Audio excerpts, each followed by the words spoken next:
Welcome to Gambling with an Edge with your hosts Bob Dancer and Richard Munchkin. Bob Dancer is America's premier video poker writer and teacher. He's written 10 books, including Video Poker for the Intelligent Beginner and the best-selling $1 Million Video Poker. He helped develop the computer software Video Poker for Winners, and in 2004 he was inducted into the Video Poker Hall of Fame. Richard Munchkin has been a professional advantage player for over 30 years and is in the Blackjack Hall of Fame. His book, Gambling Wizards, Conversations with the World's Greatest Gamblers, is a testament to the many ways you can succeed at gambling. The goal of the show is that you'll be a more knowledgeable gambler tomorrow than you were yesterday. And now, here are Bob and Richard. Good evening. Welcome to Gambling with an Edge. I'm Bob Dancer. And I'm Richard Munchkin. Our guest tonight is Anthony Curtis, publisher of the Huntington Press and Las Vegas Advisor. There's some exciting new things happening on at the LVA and Las Vegas, which we'll be talking about soon. Mostly tonight's going to be a round table discussion, which is actually my favorite kind of show that we do. And we actually better make that a triangular table discussion since there's three of us. We're all going to chime in on a number of gambling topics. Since Anthony's going to be a full-time participant in that discussion, let me say now, Anthony Curtis, welcome to Gambling with an Edge. Thank you. Good to be here. All right. We received an email addressed to gamblingwithanedge@gmail.com. It went, as a table game player primarily, I don't want to give my ID and social security number to a casino if at all possible. If I play a machine and hit a hand pay, my understanding is that I can claim to not have my ID on me or not know my social security number and elect to have the casino use the higher backup withholding rate, 28%, rather than no withholding if I had provided ID and social security number. First, is this correct? Second, if I use this method but provide my real name, can I claim the amount won as winnings and get credit on my taxes for the annual amount? And third, if I provide the casino with an alias, can I then claim the winnings and get credit for withholding on my taxes? When we originally got this email, I was surprised. I hadn't heard of the 28% rule. But I get hundreds of W-2Gs a year and long ago accepted the fact that I had to give my name and social security number. And once that genie's out, you can't put it back in. But I understand that many table game players want to play unrated and don't want the casino to know their name. I happen to be sitting next to one here in the studio tonight. Now, yes, the IRS has a provision for 28% being withheld if the winner does not furnish a correct taxpayer identification number. There could be Social Security. There's a couple other things that qualify. However, many casinos have their own procedures on how to handle players with no ID. At the South Point, for example, if you don't show your acceptable ID, you do not get paid, period. If you get a jackpot and don't have ID, they'll take you to the cage and give you a receipt. And while you're at the cage, there's lots of cameras there, and your picture will be taken. If you return with suitable ID and you appear to be the same person who they photographed, you'll be paid. If you don't, after some period of time, the money's forfeited to the state. You cannot force the casino to take out the 28% and give you the rest. Possibly you can hire an attorney and fight them on this. I don't know. I suspect that just arguing about it will give you a lot more attention than you want, given that you want to be anonymous anyway. The next part is a calculated guess. I'm not a qualified tax advisor. The IRS looks at your social security number, not your name, on the W-2Gs. If you use a fake name and your real social security number, I believe you can treat it the same on your taxes as if you used your real name and social security number.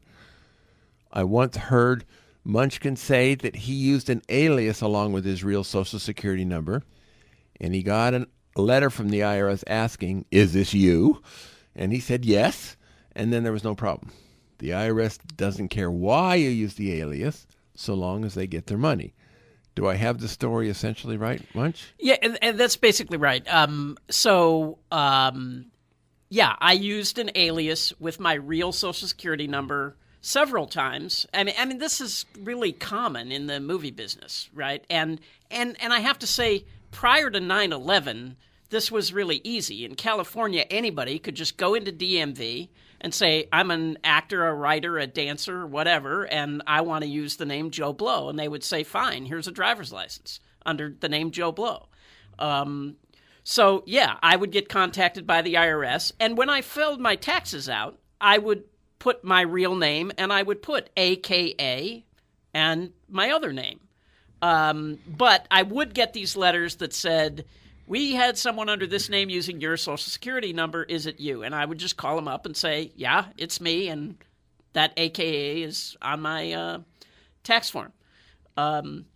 Now, I also had a friend who works at a casino, and he said the same thing. No ID, no pay. They would not pay anybody without an ID. I one time had an experience up at a casino, an Indian casino in California, where I won a drawing. And I had an ID, but they would not pay me unless I provided an actual Social Security card. And I said, who carries their Social Security card with them? You know.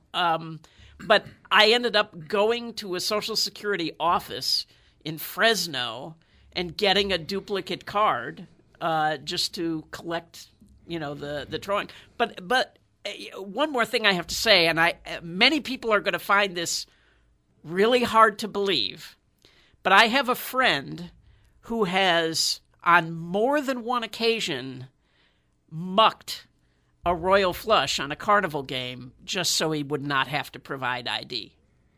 You can do that in video poker, too. You get the royal flush, the machine locks up, and you leave the casino.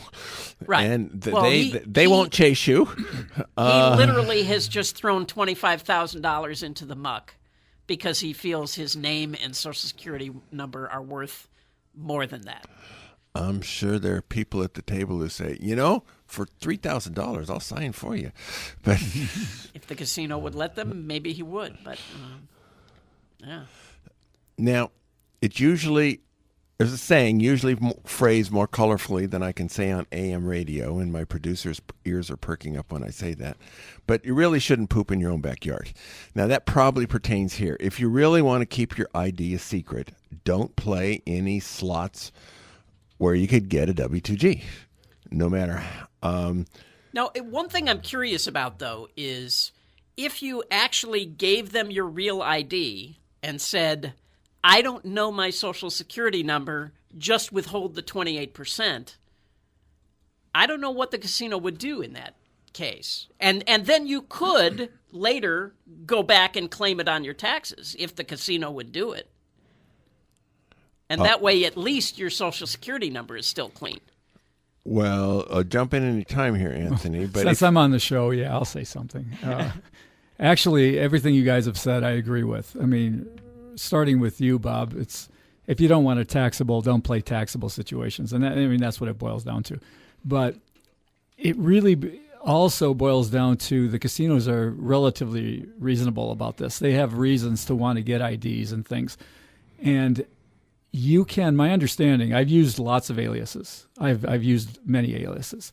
And my understanding is that as long as you don't use an alias to defraud, with the intent to defraud, it's okay. And if you use your real Social Security number and explain to them, you know, if they ask, if it goes that far, yes, this is an alias, a legal alias that I use. This is my real Social Security number. They may ask for backup on that, in which case you might have to go to a bank and take out an alias, what do you call it? A DBA. A DBA. And I've done that. I've actually done that where I've had trouble getting paid. But if you do it, they're typically very, very reasonable. And I've never heard of anybody getting in trouble legally in any way for using an alias and not trying to defraud. I mean, if they're not trying to defraud. Yeah, I mean, usually when people get in trouble, it's because they have a fake ID under the alias.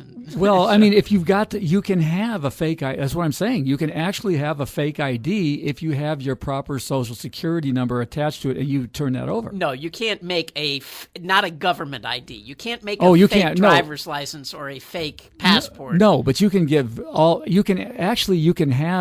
are certain ones that you can get that they say they look very, very real, and they say they're for entertainment purposes only, and that's how you get them, and they pass them off as that. And if they say to you, well, you're trying to do this, I go, no, this is just something I use. I've done it. Where they say this is not real, and I go, no, it's not. But it doesn't matter because I'm not trying to cheat you. I'm not trying to defraud you. All the information I'm giving you is accurate, including this alias that I use, which is a legal alias. Yeah, I think things have gotten worse. In the last few years, since I played. Ever since, yeah, exactly. I mean, since the Patriot Act and all that, things have gotten a lot worse, and they're really cracking down on. Well, you would have to talk to an attorney to make sure, but I'm telling you, I've operated under that for a long time, and even though I'm not allowed to play table games anymore at all, I do things where I do get taxables, and I've used IDs without my real legal name on it many times, and had them call me on it and not had a problem. Except they don't like it. They don't like it because they think you're doing something, so there's that secondary thing to worry about. But legally, the two important things, can you go to jail for it? No. Can you not get paid for it? Eventually, no. As long as you're not trying to pull the wool over them and defraud the government, that's really what they're really worried about. Right. And the key about the Social Security number is if you can provide ID with your real name but not give the casino your social, you can change your name legally, easily, but you can't change your Social Security number. So even though you've changed your name, if you come back and you have the same social, it's going to pop, and they're going to know. So if you've been barred and you change your name and go get a taxable and give them your real Social Security number. Well, you get into different layers. I mean, I did this years and years ago. When I first came to Vegas, I went to the IRS. At first, I went and had a DBA for a legal alias. I went to the IRS and said, this is what I do. I'm a writer and a gambler, and I need to use this alias. I gave it to the IRS. I said, I want my real social attached to my alias. They did it. They gave me a Social Security card in the new name. Wow. And something got screwed up because all of my Social Security is actually under the alias. It really is. But I'm not worried about it because when the time comes, I just go and show them the paperwork. So if you do everything by the numbers, you can have an alias. It's tough when you have to have 5 and 6 and 7 aliases, then it gets tougher. Just a guess, but would that alias happen to be Anthony Curtis? Yes. All right, good. Let's change subject here. And I have a corporation called Bob Dancer Products Incorporated. So it's if they need me to, because Bob Dancer is not the name on my driver's license. All right, losing streaks. Gus Hansen, widely known as an extremely competent poker player, is said to have lost $16 million lifetime, which means over the past 5 or 6 years, on full tilt poker, including more than $1 million so far in the first 3 weeks of this year. He says he can still afford sandwiches. Without looking too closely at Gus in particular, losing streaks are part of the game, and we've all gone through them. So tonight, the three of us here are going to talk about what each of us do to deal with losing streaks.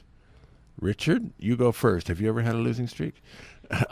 Yeah. When I first started playing, I had a losing streak bad enough that I gave up blackjack. I was losing for 160 hours. I quit. Fortunately, a friend talked me into getting back into it. My attitude when I was losing meant I have to go put in more hours. And the most important thing was I learned you have to play with a bigger edge. You play with a big enough edge, you don't lose for very long. All right. Anthony, what do you do on a losing streak? Similar. I just, you come back. You just power through it. I mean, I'm famously losing streaky when it comes to video poker. I mean, in the beginning, I went for an 11-year period without hitting a royal. And 11 years? 11 years. Playing how many hours a year? I was playing a lot, but not anywhere near even what I play now. But I was playing quite a bit. It was the most insane streak you'd ever seen. I finally hit a royal playing they had brought out Family Feud game, and I was checking it out for an article. And I finally hit the royal on a nickel Family Feud that was short pay on the royal. It was unbelievable. It was something like $50 or something like that. And then I just kept playing, knowing that it would turn around, and it did. And I'm not saying I got even on my allotted number that I should have had, but recently I just went. I went a year and a half playing heavy volume. I went a year and a half without hitting a royal. It's ridiculous. And then I hit 4 in 1 month. So you just keep playing. If you believe in it, if you don't believe in it, you stop. If it's wrecking you, you stop. If it's hurting your finances, you stop. But if you believe in it and you can cover the losses, you keep going. No. But the thing about Gus, though, is the problem with poker is you don't know if you're playing a winning game. That is the big problem with poker. I mean, well, who was Gus losing the money to? Was well, yeah, somebody he was cutting it up with in the end. I mean, who knows? I'm not saying Gus was doing anything wrong, but I mean, there's lots of things going on in poker. I mean, if the statistics off of Full Tilt say he lost $16 million, that's fine, but you don't know the whole story unless you know the whole story. Yeah. Now, for losing streaks, how big they are depends on what your bankroll is. Now, $1,000 losing streak to me is almost pocket change. One hand. I mean, $1,000 hour or $1,000. But yeah. there's a guy with a bankroll of $100 who loses $1,000 on credit on a football game. That's a serious loss. So anyway, to me, it's more about the length of time, the number of hours, because it starts to wear on you. It does emotionally, Yeah. And you need to go back and recheck to make sure you're playing a winning game. However you do that. On video poker, you can use software and recheck the figures. It's possible that you thought a slot club was worth 2%, and then you redid the math and goes, oh, I messed up the decimal point. It's only 0.2%. And so that can be a big difference. Now, that hasn't happened to me, but I know it's happened to other people. I actually go back and I learned the fine points. And so 99.9% accuracy is plenty good enough for most players, not for me. I want it considerably better than that. As far as I'm concerned, being perfect is barely acceptable minimum requirement.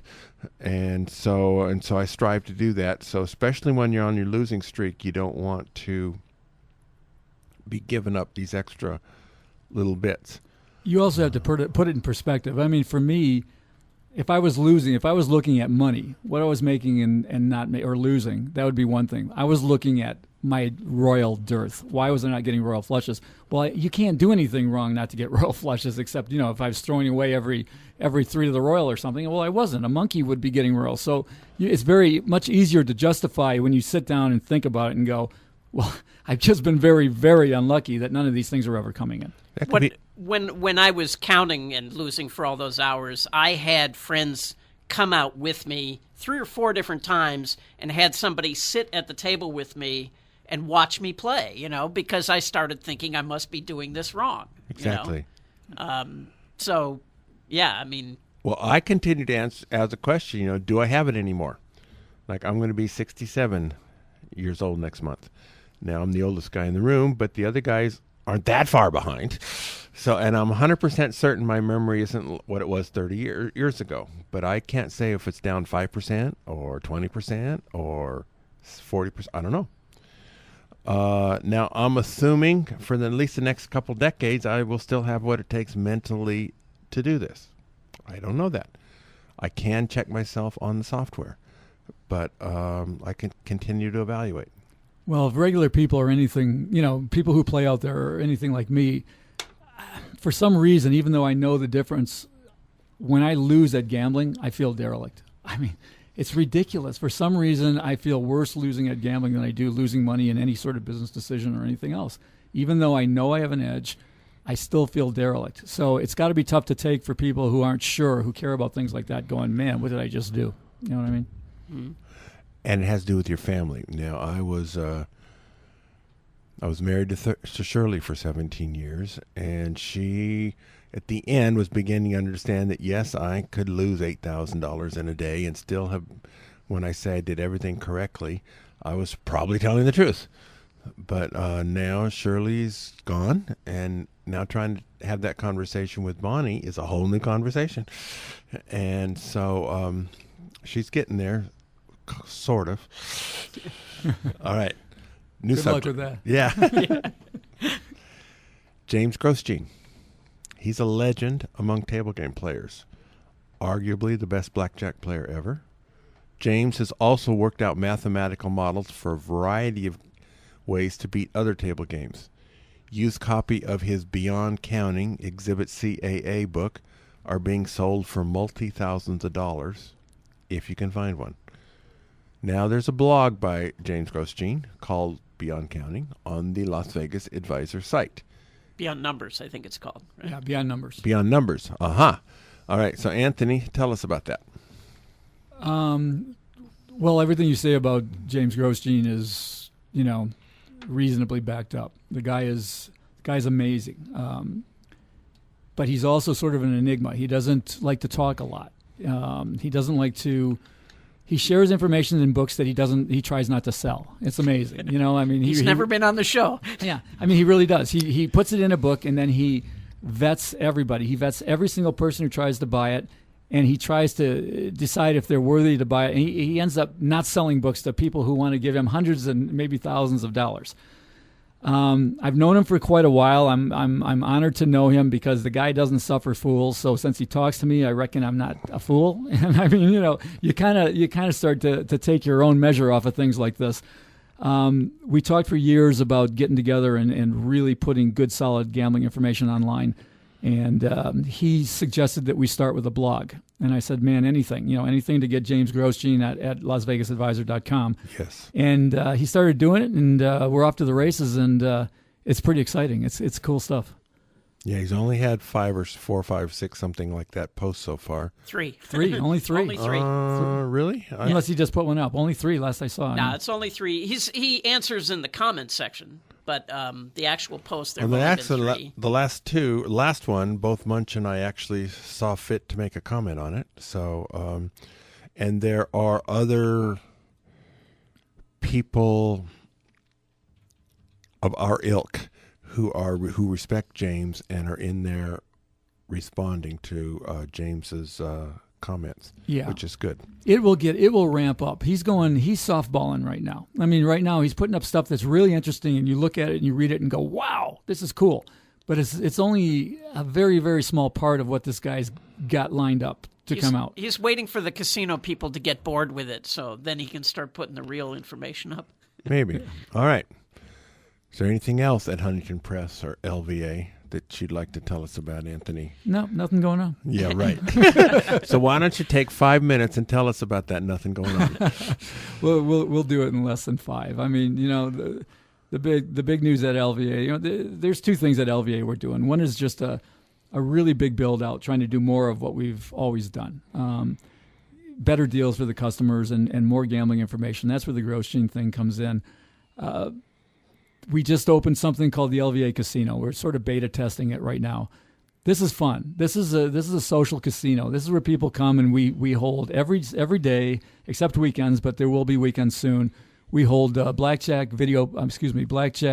poker, and slot tournaments where we give away real prizes. We give away gift cards to Amazon. We give away Huntington Press books. We give away LVA memberships. Now, I have to say, I went in yesterday. I'd been meaning to do this for a long time, but so yesterday I went in and I played the blackjack tournament and the poker tournament. You mean that blackjack tournament that I won? Yeah, the one that clearly you're winning tournaments on your own site. You bet I am. You bet I am. Boy, there's some suspicious stuff going on around here. But now you say the social aspect. The one I couldn't talk. I typed in the text thing, and you talked plenty. You talked and I answered. What are you talking about? You said what? You said how many hands? And I said 15. Oh no, I'm sorry. In the blackjack, in the blackjack I was able to, but in the poker, no. Yeah, the poker is, well, like I said, we're in beta, and the poker is one of the things. The arrows don't work on the scroll bar and all that sort of thing. So yeah, it's more of a thing that you just kind of come and do, and it's fun. Now there's lots of things we have to fix. Because when you win a tournament, and like I said, I've won several, but when you win a tournament... When you win Huntington Press books, which ones do you take? I just put them back in the stock.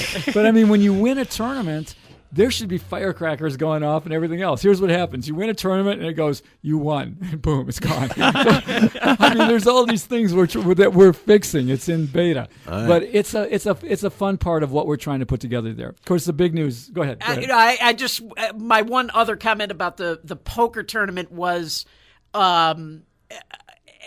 you need a button that says, I need to think on this hand. I need fast. a little more time on this one. Yeah, not all the time. You took third. I watched. You didn't knock me out, but you crippled me, and then I was knocked out in the poker tournament. And I watched, and you took third, and I applauded. I was like, do not let him come in and win this tournament. Right off the bat. You took third. But yeah, we're fixing it. It's in beta. It's going to be fun. What's really good about it, I mean, I just came from a meeting at the Rampart talking to them about various things. I said, would you guys like to put together a weekend in golf at the Rampart as a prize for one of our free tournaments? They're like, heck yeah. When we really release this, it's legal, it's free, and it's a lot of fun. You can win good stuff. The other good info, I mean, what we're doing right now is just the release of the new coupon book. Everyone wants to know what the coupon book is. And, again, we had a great member rewards book this year. It's Pocket Book of Values, or does it have a new name? It used to be called Pocket Book of Values. It's now called Member Rewards, MRB, Member Rewards book. And it's very, very good. Why, just out of curiosity, why change the name? I forget. We wanted it, we had some clandestine meeting, and we just decided it was much stronger to call it Member Rewards. Pocket Book of Values, I guess, sounded just a little kind of like flighty and weird, and Member Rewards sounded like what it was. Now, how many are actual money? Meaning, about 30. There's about 20. I think there's 28 gambling coupons, and I brought this in the numbers this year, and everybody wants to play these gambling coupons. They're a mixture of match plays and video poker bonuses, and certain table game bonuses like 2-to-1 blackjack at a couple different places, terribles, 2-to-1 black on your first blackjack at Golden Gate, push on your first 22 at the D. These are all pretty valuable coupons worth about $17-18 a piece. The assessment, the total value of this book is $426. I mean, really, anybody who buys a membership for $37 or $50, depending on whether you want the printed copy, and you play every gambling coupon, the EV is $426. What we call just for the gambling coupons? That's not the Those buffets? Alone. And wow. No, if you add it all up, it's honestly over $1,500. It's like ridiculous. It's closer to $2,000. But I don't throw that around because people don't believe it, and they're not going to use all 132 coupons anyway. Yeah. So it's not. So what we do is we put together things like what we call AI value. AI standing for any idiot. I mean, these are the ones that you don't have to have a specific knowledge of a game. Just put the coupon down and play it through. The value of that is $175. Essentially, any idiot could play the coupons that are easy, and your EV is $175. And free play alone is right on the number, $50. It's $50 for an LVA, and the free play is $50 worth. So it's pretty strong, and that's not counting the shows and the meals and the buffets. Most of the shows and meals are 2 for 1 or something. Almost all 2 for 1, but we did. I jumped on Station Casinos. Really gets into our book. They help a lot. And I told them, look, we need 50% for single diners, and they did. They made all their stuff good, 50% for singles. So that's a big improvement this year as well. Good. All right. What about books? Any new books coming out? Yeah, this last year was our least busy year ever for books, and that's probably because my senior editor of many, many years, Deke Castleman, was not involved for the last 2 years. Deke's come back. We've got about 7 big books on the docket. One of them by one of your frequent guests, Bob Nersession, is going to do. We're working on his next book on the gambling law, and 2 or 3 really big poker books. Good. All right. So it was 5 minutes, maybe 5.5. Thanks. All right. If you would have let him come in second, we would have given you 7 minutes. All right. Now, anybody want to win $1 billion? All you have to do is create the perfect 64-team March Madness college basketball bracket sheet. Warren Buffett and Quicken Loans are putting up the money. Entries are free, limited to the first 10 million entries submitted. Even if you don't win the billion, the top 20 scores get $100,000 apiece, which isn't too shabby. You're limited to 1 entry per household. And where do you go to enter? It's all over the internet. If you look up, put in $1 billion on Google, you'll find it.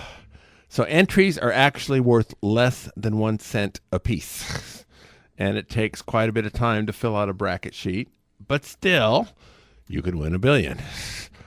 Odds are given as 1 in 9 quintillion, which is a lot of zeros after that one. But that assumes a chance for every team to win each particular game is 50-50, and that's simply not true. Still, it's a formidable task. A lot of people think nobody can win it. We'll see. Now, they do have some play-in games before the 64, but this is only listed at 64, and it assumes whoever wins those play-in games and they play the number 1 seeds are going to lose. Now, that's always happened in the past. It doesn't have to be that way forever, but this contest assumes that it will. Now, I'm going to ask Anthony first because sports betting is more his thing than Richard, but what do you think about this?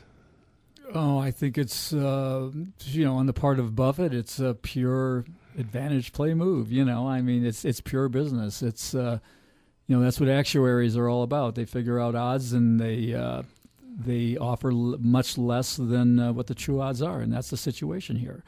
You mentioned 9 quintillion, but I've seen the best estimates that I've seen to be able to do it, picking all the chalk, meaning you're picking the favorites, or even if you have knowledge of, whatever, you're a great handicapper. You really can't calculate it because you can't quantify how good someone can be, so you can't get a precise calculation. But the best I'd seen up to this year was 1 in 150 billion. So he's offering 1 on a 150, 149 to 1 shot or whatever.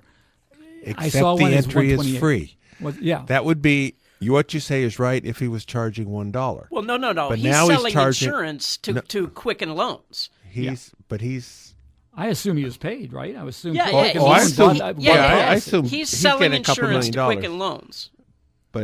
But your argument is if the entries cost $1, but they're free. So this is definitely a positive EV thing on the order of less than a penny. But no, I'm saying from Buffett, what Munchkin just said, from Buffett's point of view, he's not doing this for free, I don't think, unless he values the PR, which is another thing, and that might be also worth it. But I'm sure that Quicken Loan paid him some amount for the policy, which he's got an edge on. I would be massive shocked. edge. Yeah. Massive edge, yeah. And it's a good deal for Quicken Loans, too, because they have gotten so much publicity about this. As has he. As has he, but he... Berkshire Hathaway, whatever his thing is. But he's 85 years old. Yeah. He only has $16 billion anyway, so he doesn't need a whole lot of publicity. But he's been in this business for a long time of selling insurance for... big long shots. So there are people that do this for a living. One of the books we did, Man with $100,000 Breasts, about the guy with the boobs. There was a story about a guy who sells insurance to all the casinos and the hole-in-one champion, propositions and everything else. That's what they do. They figure out what the real odds are and they charge a premium on it and they get rich. All right. Bitcoins. Now it's a virtual currency. Used in several places, more and more. Each Bitcoin has a variable value, perhaps worth about $1,000 each today, but infinitely fractionizable, meaning that if you wanted to buy a soda for slightly more than $2.50, you could pay 0.002547543 Bitcoins if the store would collect it. To learn more about this, Wikipedia has a 10-page write-up on it. Now, they've largely been used in illegal and semi-legal activities, but slowly are becoming more mainstream. 2 casinos in Las Vegas are now accepting Bitcoins as payment, both the D and the Golden Gate, which are related ownership-wise. Now, these are not major casinos in Vegas, but it's a start. Richard, does your barber accept Bitcoins? No, the governments hate this, right? Because they have no control over the currency, no paper trail, and no control. So it would not surprise me if the federal government finds a way to just shut this down entirely. I'm not sure how, but I'm sure they're working on it. Anthony, do you foresee LVA accepting Bitcoin payments relatively soon? I had not even contemplated that, but yes, I would say yes. I mean, depending on, I think it's viable. And I agree with Munch for sure that the government, if they get it up their craw that they don't want it, they can stop it. You know, everyone says the government can't go in and track it down and take your money and whatever. But the government couldn't really stop internet gambling either, could it? You know, I mean, I think they could stop it if they want to now.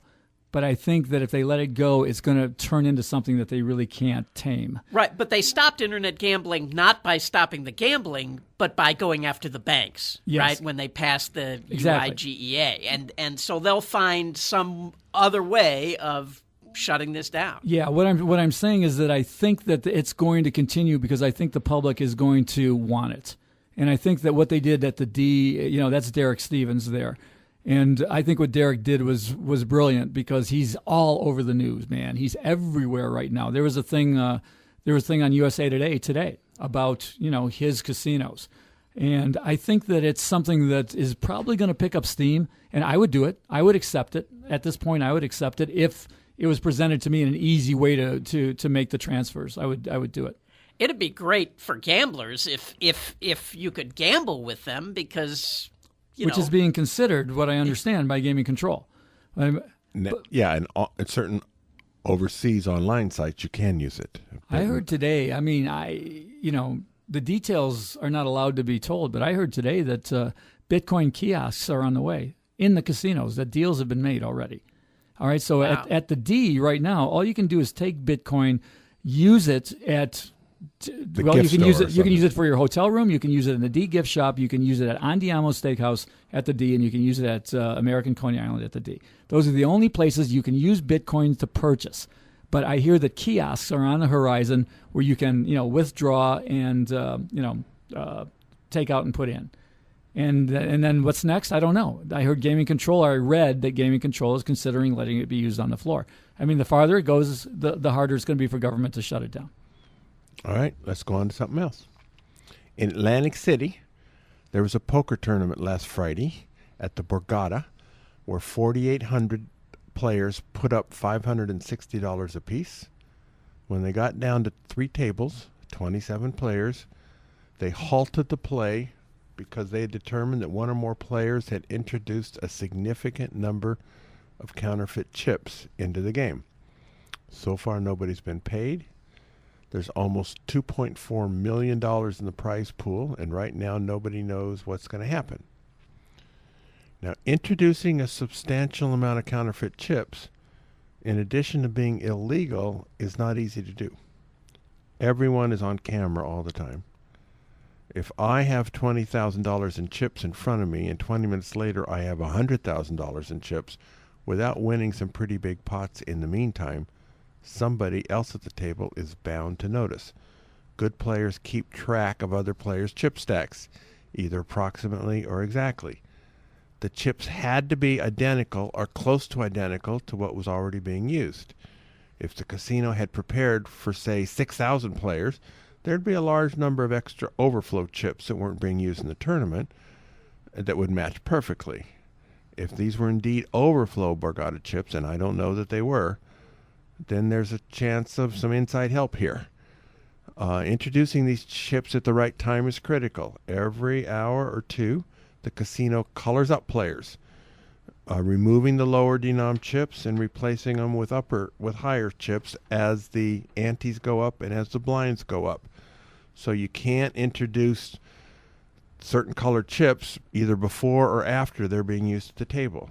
Since it's all on camera, I would suspect the perpetrators will be caught and arrested. I think you're naive, Bob. Okay. This is. I think this is one of poker's dirty little secrets: is how much cheating has been going on for years and years and years. This is the first instance I've heard of where the chips were actually counterfeit. But I've heard many, many stories of people who, in years past, they would take the chips off from a smaller buy-in tournament, and then use them later for higher buy-in tournament.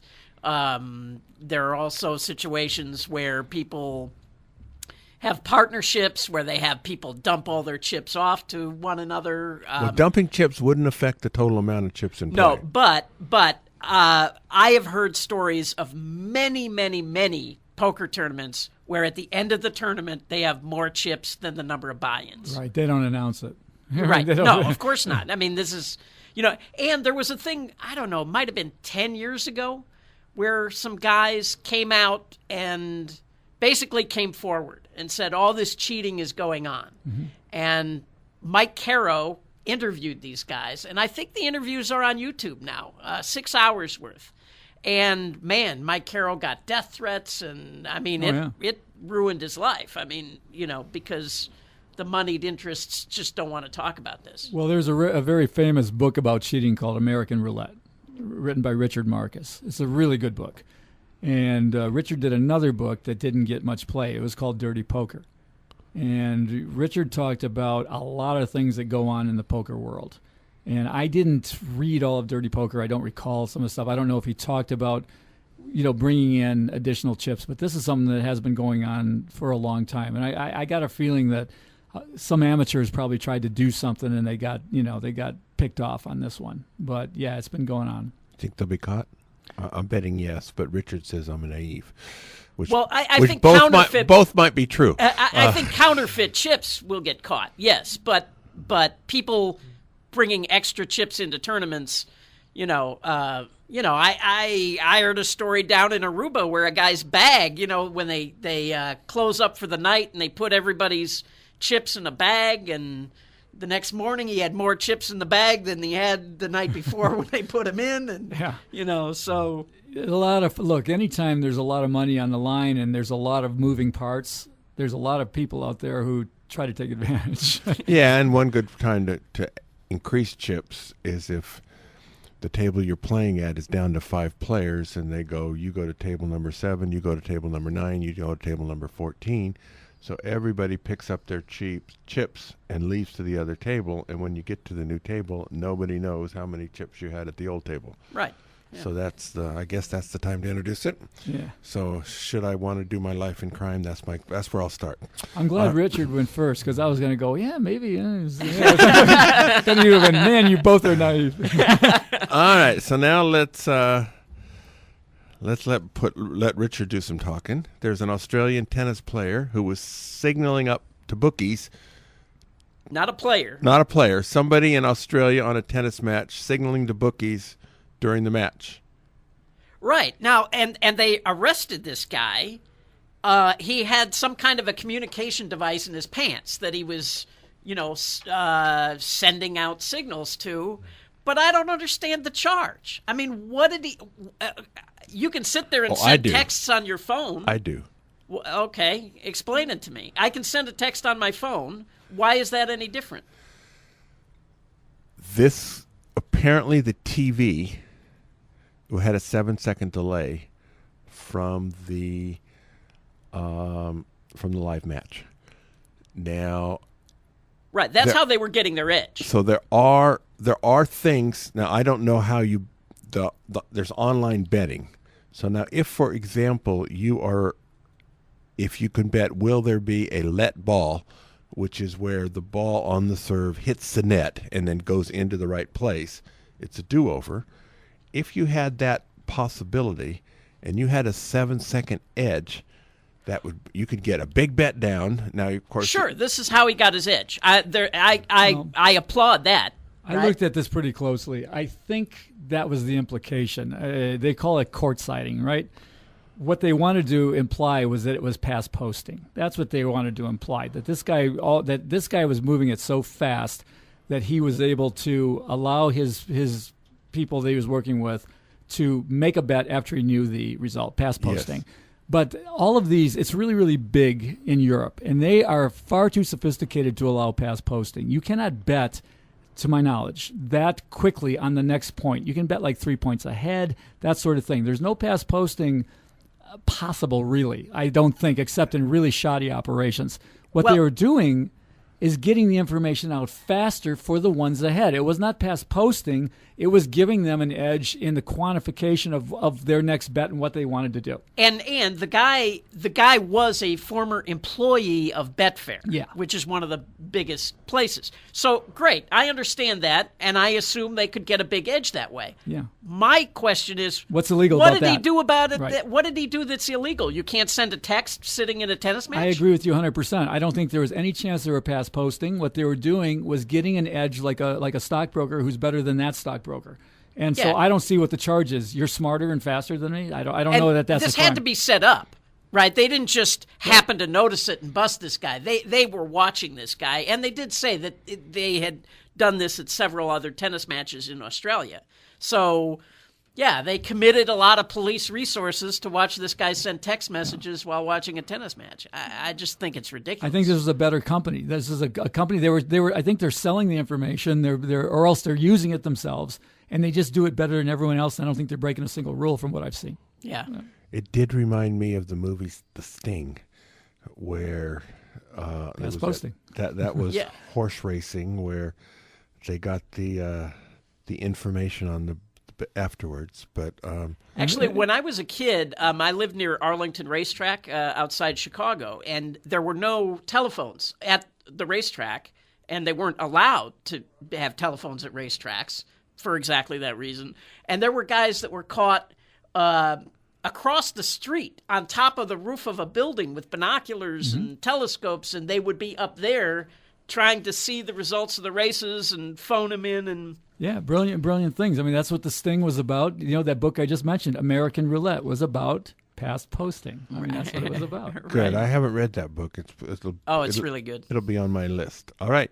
Oh, we should get Richard Marcus for this show. Oh yeah, Richard's good. Good. If you have a contact information, we want I it. was on Good Morning America or the Today Show with Richard Marcus. All right. And I thought I was going to be, wow, this is going to be great. And once they saw what Marcus could do, they didn't want to talk to me. It was about, somebody said, wow, you are Richard Marcus's biatch. I was like, yeah. All right. So,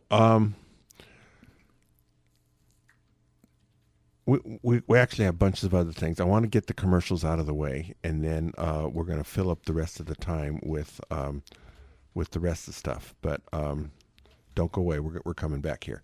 Now, the South Point has more than 10,000 games, returning more than 99%. That's more than anyone else has. My best guess double point day in February will be Friday, February 14th, Valentine's Day, and or Monday, February 17th. So far, no official word.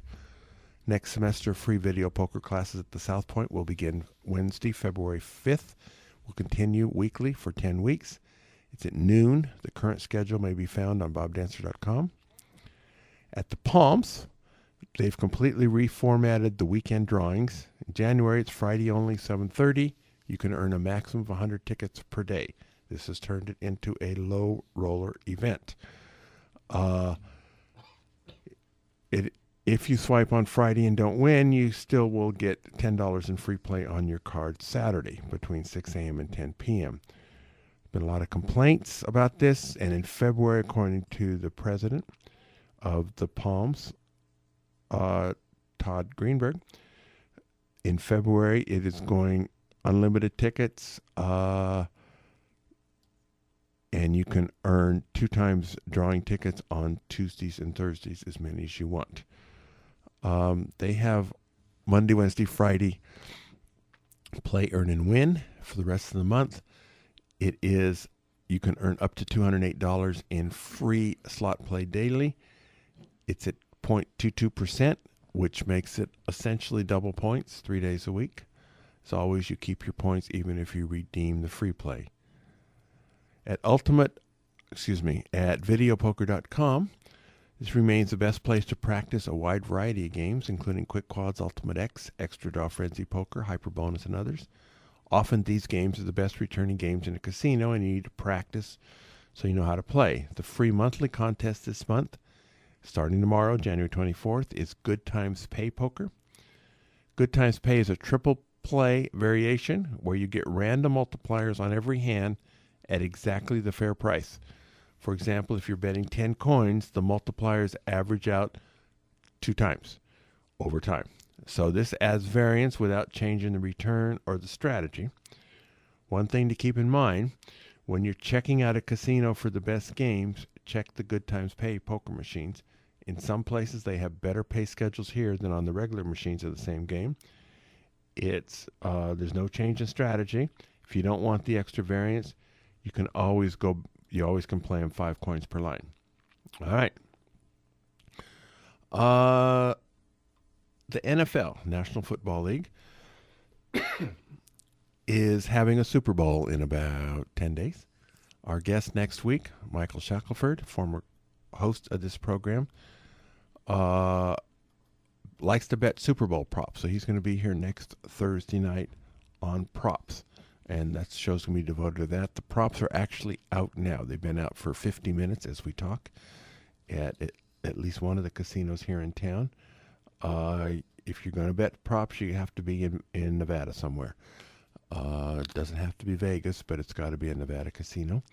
I've heard there are people who can call guys on the phone and make those prop bets. Well, I'm sure that's true, and there's also we do have a certain international audience, and there's the prop bets are all over the internet, and so if there's possibilities there, but Shaq's gonna be talking a lot about prop bets next week. Now, also in the NFL. They had an interesting economics problem. Every year for the Super Bowl, they hold 1,000 tickets for the average players, and they keep them at the market at the face value of $500, even though the supply equals demand price is about $2,000. So, and the players and the people who win these $5,000 tickets in this lottery, a lot of them have the nerve to sell them for $2,000. Go figure. Mm-hmm. Now, the NFL doesn't want this. They don't want this to be a money grab for players who win the lottery. So apparently they're going to put names on the tickets, and you got to show ID when you use these tickets. What do you think about this? I used to do what we used to call ticket fishing. Back in the old days, and I ended up with Masters golf tickets one year, which I did sell. But it's really hard to control those things. Rock concerts do this too now, where they try to control the price of the tickets and try to cut the scalpers out. But like you said, it's economics, it's supply and demand. Yeah, it's a competition. I understand both sides. They have their advantage players too. That these ticket brokers and scalpers, and the casino is the NFL, who owns the game and the tickets, and they decide they don't want it to happen. And I think they have every right to try to stop them. Think they will? No.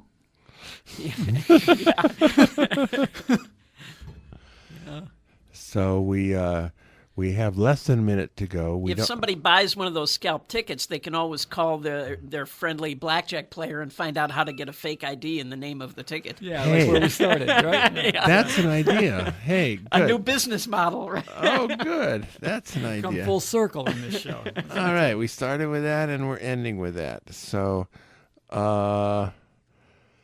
we have... We're not ready to announce all the details yet, but there's a good chance we're going to be talking to Anthony Who's on Curtis. Aftershack? We'll tell you next week, because right now we're out of time. Thank you, Anthony. Thank you, Richard. Go out and hit lots of royal flushes, everybody. Good night. You've been listening to Gambling with an Edge with your hosts, Bob Dancer and Richard Munchkin. Subscribe to the show in iTunes, and episodes will be delivered to you automatically every week. Archived versions of past shows may be found at bobdancer.com and richardmunchkin.com. We welcome emails at gamblingwithanedge@gmail.com. Bob Dancer and Richard Munchkin are both available on Facebook and welcome your questions. The sponsors for the show are the South Point Hotel, Casino and Spa, the M Resort, the Palms Casino Resort, and the website videopoker.com. Join us again next week for another Gambling with an Edge.